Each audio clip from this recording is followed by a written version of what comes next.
So can I ask you to stay? Yeah. Because I want everyone to think of this as a jazz orchestra. So you're gonna like sort of you could soften the music over there. We're gonna bring some others in, but I want you to stick around, for the culmination. So Stephen Burke, Barbara Durant, Mark Lopresti, and John Nigerian, if you could all come up here, and it's tough to sit on a seat that's facing the light, but again, if you don't know, Stephen Burke every Tuesday, macro briefing sets the stage. You guys all may want to shift if you can. And I'll let you guys introduce yourselves.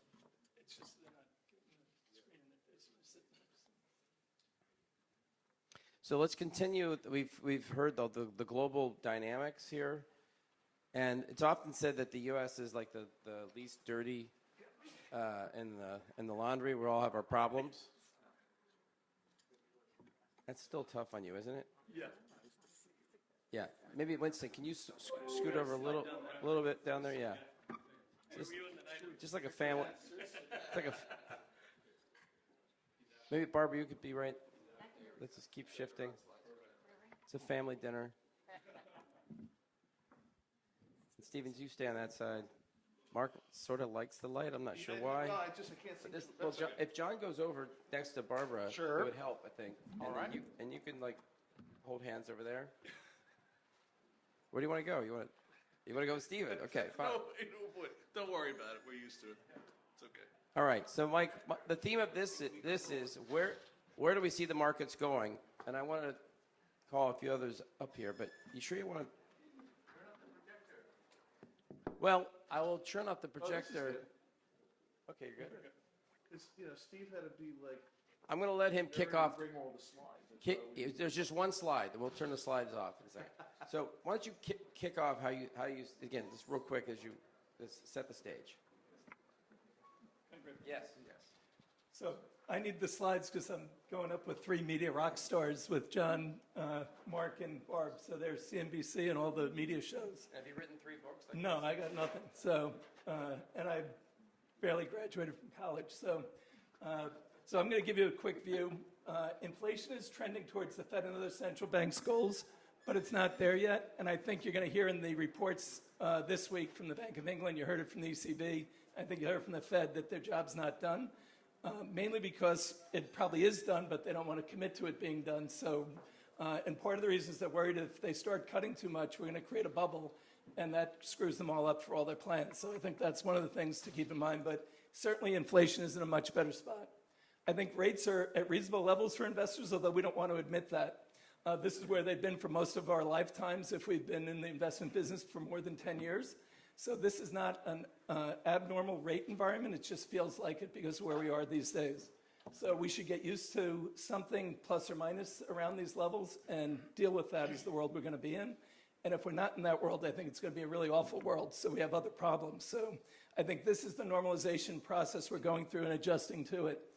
And the other thing on earnings, you look at the reports coming out this week, and these guys can do much better.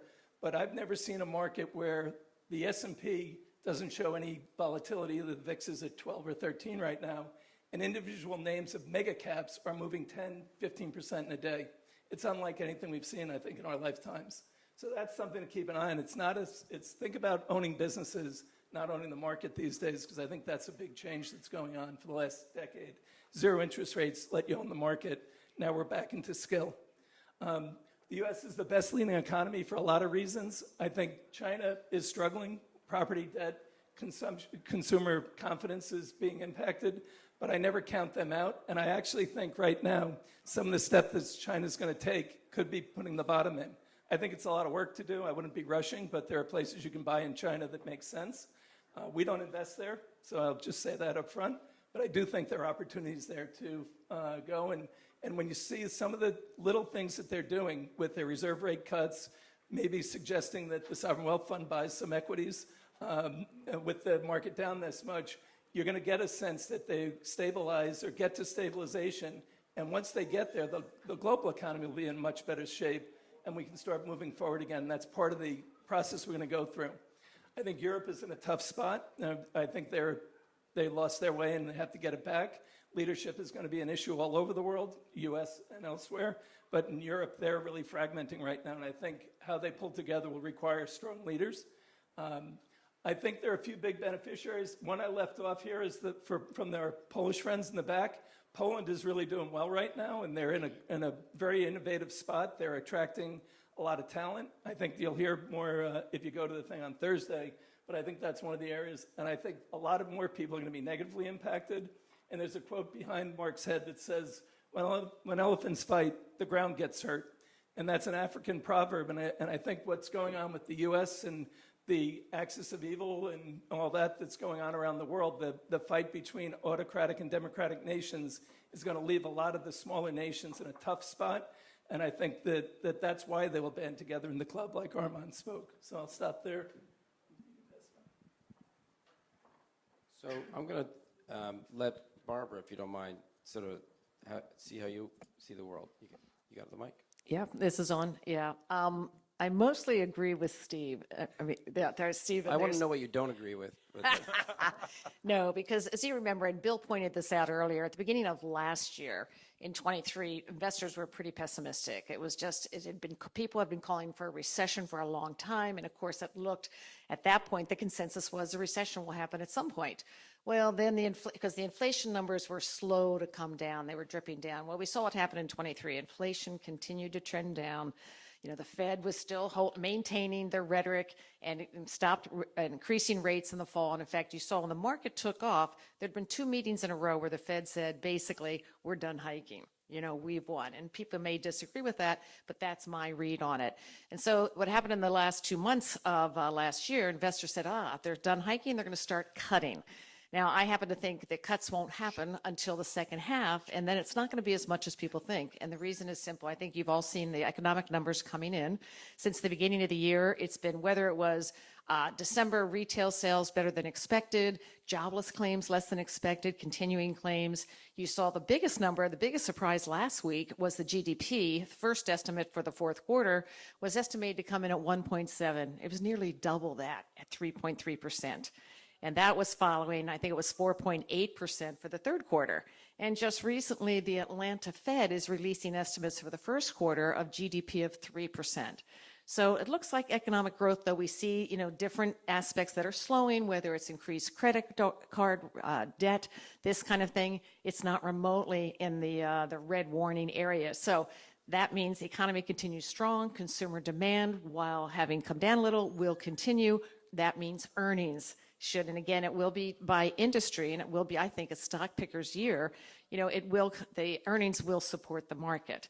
And of course, with the S&P, looks like it's going to close at a new high today. The Dow just recently made a new high. NASDAQ is flirting with a new high. You say, okay, what now? The mega cap tech, I think, surprised everybody at the beginning of this year because they led last year, and there was a rush to the rotation.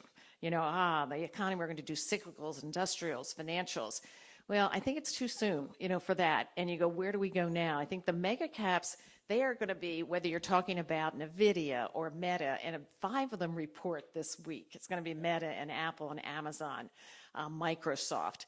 And Microsoft in particular, Meta, they really are benefiting from AI and advertising, in Meta's case. Anyway, the point is, I think there's a lot more to come. We're early in this AI cycle. This is not just a few quarters of big growth. So NVIDIA and Broadcom are right now the ones who are really monetizing it, but the earnings will keep coming up.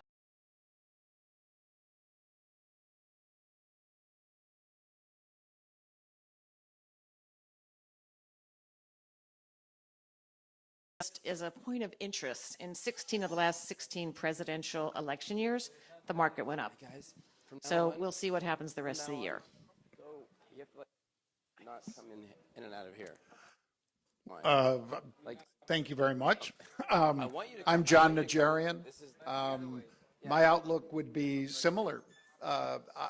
And in fact, I actually dug through some of the election year best sectors, worst sectors, and so forth, and re-election years, because obviously this is a re-election for President Joe Biden running against most probably Donald Trump.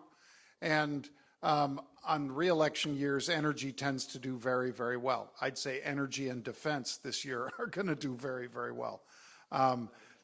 The ones that normally don't do quite as well, I disagreed with history, not with you, with history on this one, but history is factual. What I'm predicting going forward is based on what we see as far as unusual activity, people buying lots of upside calls in certain stocks and so forth. So this week, just to highlight a couple, Google, they're buying big upside calls. The alphabet Google, Google, they're buying big upside calls again. Western Digital buying big upside calls, and NVIDIA. And in NVIDIA, they're buying all the way up to the 640 strike. So the stock was, I think, 612 or something this morning before it turned to the upside. And I think it can easily go higher than that. And it does indeed have earnings this week. As far as interest rates, I'll let Mark talk to this a little bit more, but we peaked out over 5. Obviously, we popped up pretty good. And then even when the Fed just paused, interest rates reflected through bond yields came down 120 basis points. That's on a pause, folks. So people are so certain that they're right about the cuts this year. And I think, again, I think they're wrong. I don't think we're going to get cuts till second half, if then, because I think the Fed's going to leave it alone as we go towards the election. Obviously, that's fourth quarter. But in the third quarter, I don't think they're really going to want to tee it up to, as you said, and as you said, Steve, they don't want to get behind it again and be wrong instead of staying low too long. If they move too quickly to the downside, I think they're going to create a big problem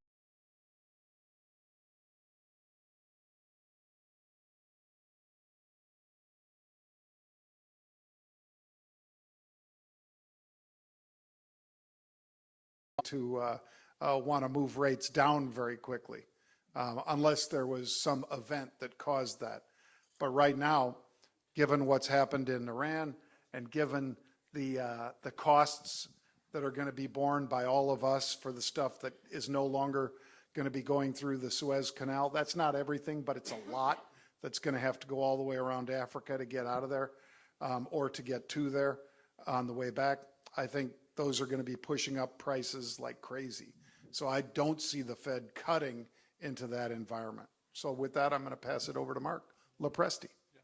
Thank you, John. Mark Lopresti, good to see everybody. I'm a market strategist with Market Rebellion, which is the firm that John and his brother founded. I've worn a lot of other hats and done lots of other things, but when I go too long in my intro, Mark gives me the evil eye. So that's the short version. I tend to agree. I'm overall bullish on the year, both for looking historically at election cycles. I am a big data nerd, as many of you know. We just wrapped our Battlefin data conference last week at the Eden Rock a few doors down. Huge believer in AI, but enterprise AI, everybody talks a lot about search. Where we're excited and where we think a lot of money is going to be made this year is in the companies that are doing enterprise. So think Snowflake, AI, ServiceNow, which is one people don't think of, IBM, which John and I covered on Fox on Thursday, which I think I call it the Oldsmobile of the AI industry.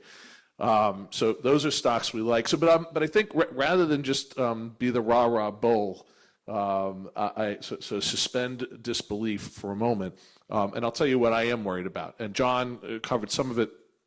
My good friend I see in the audience, General Tony Tata, that we're going to hear from later, we did a speech on this the other day. We talked about it as contested logistics. And what's happening in the Red Sea is the evidence of the means by which different groups and factions are able to significantly disrupt and harm the American economy through comparatively smaller acts of war. There's no other way to put it, really. And we see it not only as it relates to increased costs of commodities, but we even see it in things like, I think the first canary was the CEO of IKEA talking about how their ships were going to have to go around the horn again. So that worries me. I don't see that ending anytime soon. China's designs on Taiwan worries the hell out of me. I don't think they wait for Trump to be reelected. I think that Trump will be reelected, and that's not because I'm a pro-Trump guy. I just think that's what the tea leaves are telling us right now. So if that's the case, and if China is thinking about it the same way, the motivation and the time frame for them to do something, and I don't think it's a full-scale invasion and destroy the place, because then they won't have Taiwan semi, which is what they're really looking for. That worries me. And the thing that also worries me is, and wait, can we pause, because we're interactive. What do you think about that, Winston? Sure. What's your? We've had so many discussions, but we have you here, so. Right. Yeah. No, it's hard to predict the possibility of a Taiwan war, right? But one thing you can say, like 10 years ago, that probability was 0, and now it's non-zero. So it's some kind of risk factor there, right? But I think right now the issue with the China market is more about the confidence of the foreign investors, right? Not necessarily the hard numbers, because China is still a large market with positive growth, which is better than a lot of other markets, right?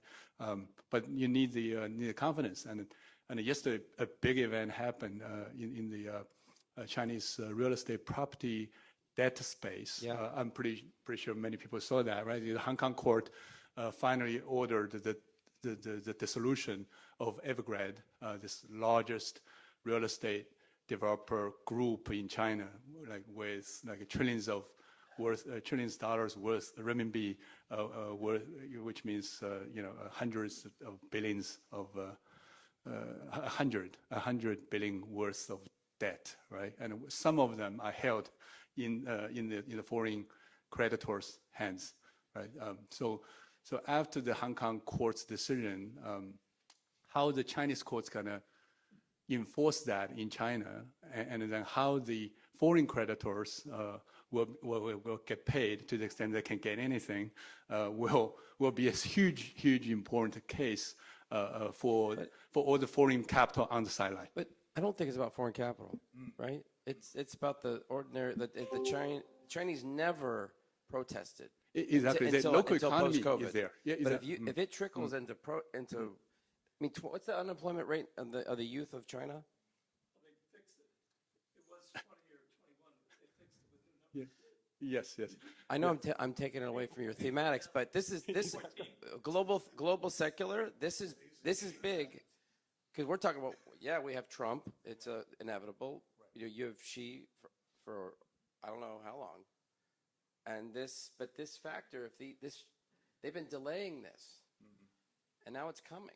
This is the first of several. This is not just one company. Yeah, sure. No, I take your point. It's not about foreign capital, right? Because after the trade war, China itself is focusing on the domestic market, as if it is also working on the decoupling when the U.S. is talking about decoupling, right? So they say, let's focus on the internal circulation, quote unquote. But nothing wrong with that, because when I started my career as a Davis Polk lawyer, I learned that the U.S. market is the biggest M&A market by itself. So they say, let's focus on the domestic market. So the domestic market growth, right, has nothing to do with foreign capital, right? So and some of the U.S. companies may still go there, like a Tesla, right? But what I'm saying is, for foreign investors, right, if they get more comfortable about their investment protection, which may be tested in the Evergrande dissolution case, they may increase allocation to that economy. Not that the foreign capital is key to the local economy, but their investment flow.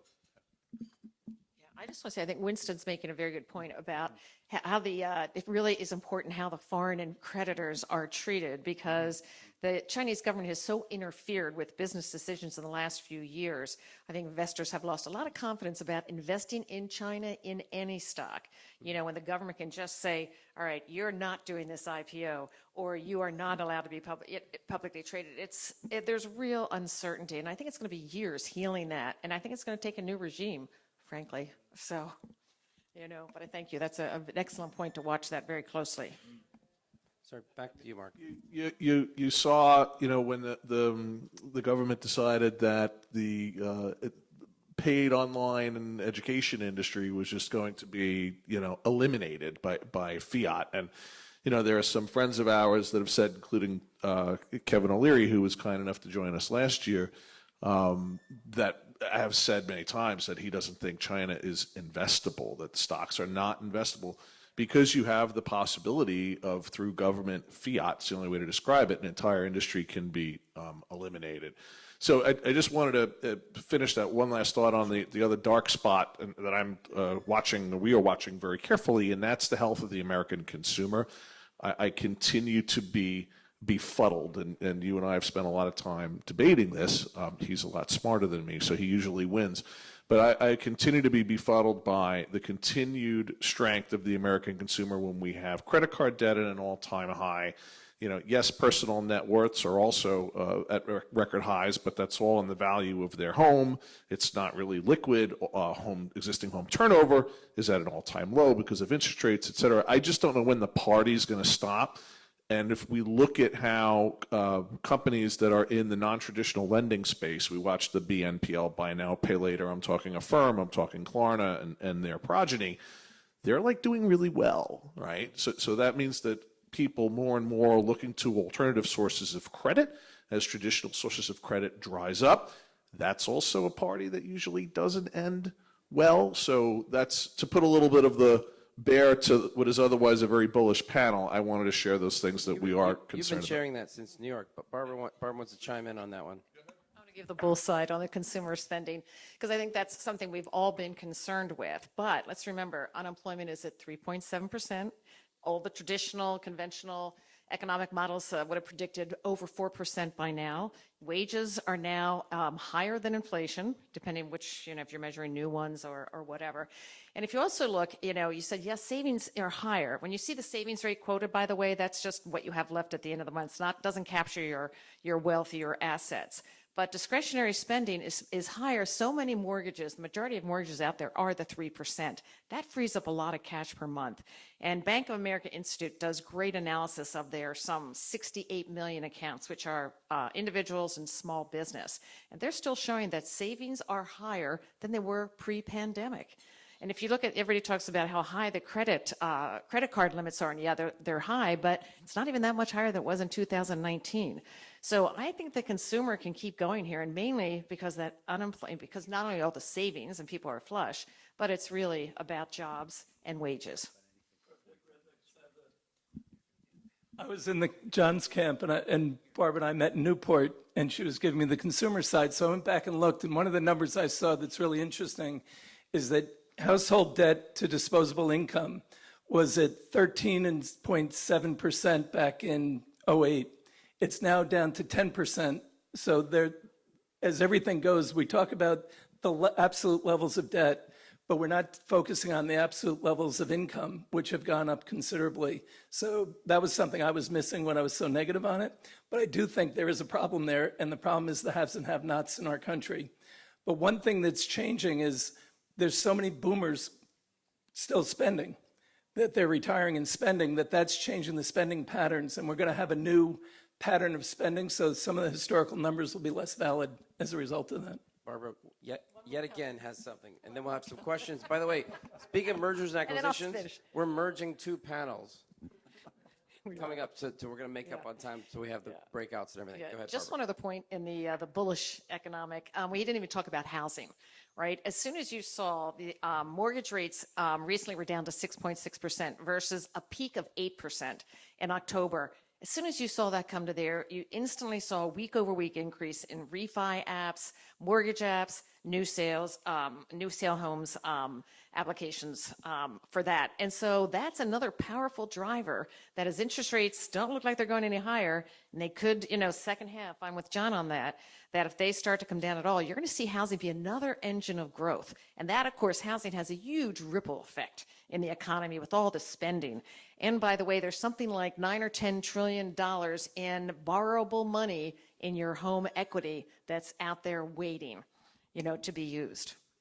And another thing that I like what's happening, and I think it's a wartime dynamic, is we're actually recognizing the importance of deep tech. Again, innovation, true investment, which you guys are a part of. But I know I want to get a few questions. Is it going to be about crypto? Hi, Mitchell Dong. So I want to know how much Bitcoin you have in your portfolio, what percentage, if you don't have it, why, or if you do have it, why? 3%. That was,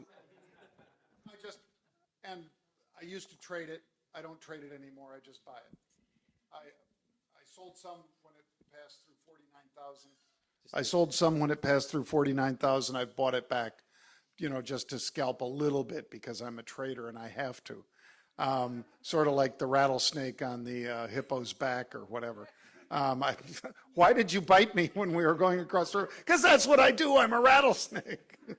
But other than that, yeah, I have a 3%. I've been as much as 5% in Bitcoin, and I'm out of Ethereum even. So I have no other digital assets. Yeah, so my answer is a little bit, because one half of me is like a Wall Street, so, and derivatives, right? So you want an option and you want diversification, right? But not too much, because I was a former securities lawyer, right? So I wouldn't like really commit myself before the SEC made it the final decision. And I'll just say 0 for my clients because, yes, the underlying technology blockchain is powerful and real, but Bitcoin itself, I mean, it's just a supply and demand, tulip mania in my view. And of course, I'm not the billionaire who's, these billionaires who've made lots trading it, but it is a good tradable thing, and that's why it's your territory. But, I'm a long-term investor and looking for things that are not going to go poof. So anyway. I'm just glad you didn't echo Jamie Dimon's Davos comments about it and use expletives. I'm think I'm in like a two. But that was a long time ago. Recent? Was it? No, it was like last week. Very recent again. Yeah. Because he was saying that was, now he's back. He called it, I think here in Miami we would say mierda when talking to him. Yeah. Or rest his soul, Buffett's Charlie, Yeah. what he thought. Yeah, Charlie had choice words for it too. Yeah, I'm probably under 2%. I've owned Bitcoin for a long time. Also, some Ethereum and USDT as a means of swapping back and forth. I think we're going to see it go significantly higher this year as institutional adoption increases with what the SEC's done. But you're probably not surprised to hear me say any of that, Mitch. 0 for us and for our clients. I don't have any for myself or for our clients, and it's more because we like to put valuations on things that I wouldn't know how to value it. You guys do. It's just not our area of expertise, so that's why we don't own it. Other questions? Yes, Julie. Are you going to continue this discussion? Oh, wait, okay. 1 second. Quick. Well, you haven't asked a question yet. I'm just curious. I agree with quite a bit of the positive sentiment, things moving in the right direction. You mentioned the when's the party going to stop thing. We have a lot of people borrowing on credit at high rates, Klarna and all these things. And then foreclosures increased by 10% in 2023. And notice the default lists are increasing at a rapid rate across the country. So while we have all this sentiment, there's this thing about people going out and kind of like spending and saying, well, screw it. I'm going to spend what I have and I'll hit a reset button. How do you balance that into looking at, what we call consumer confidence when it's not real earned cash, it's borrowed against equity that they're going to pay way more for later if they take it out of their houses because they don't understand the cost of that money long term? Borrowing against credit cards that have an 8% increase or a 9% increase and they're not even paying attention to their new rates. So how do you balance the long-term effects of all this borrowing and living off of credit while saying, oh, things are getting better? Because I don't necessarily see it getting that much better. But, well, Barbara specifically, and you kind of echoed some of these improvement sentiments as well, and I don't think we're out of the weeds yet. I'll just add before you take, if you listen to bank earnings thus far, charge-off reserves are increasing too, which is not a good sign. But Steve? Yeah, I'm not saying we're out of the woods either. I think there's a segment that is going to be crushed in this environment. I think what happens when we look at the aggregate numbers, they're very misleading. So on aggregate, that's the number I was saying, and that's because we have so many wealthy people and we lost our middle class. You're either wealthy or you're poor. That's the statement that has to be said that nobody wants to say. Yeah. I haven't heard it lately. Yeah, I mean, I think there's three big inequalities in the world. I think you have income inequality. I think you're going to have company inequality, which you're going to start to see in the earnings, and you have country inequality. And those three things we have to deal with because that's where all the stress comes, I think, in our system. So that's the negative part. Hi, I'm Julie Lamb. I'm an executive producer and head of events for Crypto Mondays and Crypto Oracle Collective. So I'm very bullish on digital assets. I'm bullish on it because the technology behind it can make a great impact. So for our panels, the panelists that are up here, how do you see blockchain in the future being used as But impact? you know what you just did? You just did a segue. Oh, well, Because I'm happy to because help. we have an emerging industries and impact panel. That was a merged panel. At your service, Mark Zahner. Yes. So I think I have to thank this panel so we can stay on time. Appreciate it. Come join our 361 firm community of investors and thought leaders. We have a lot of events created by the community as we collaborate on investments and philanthropic interests. Join us.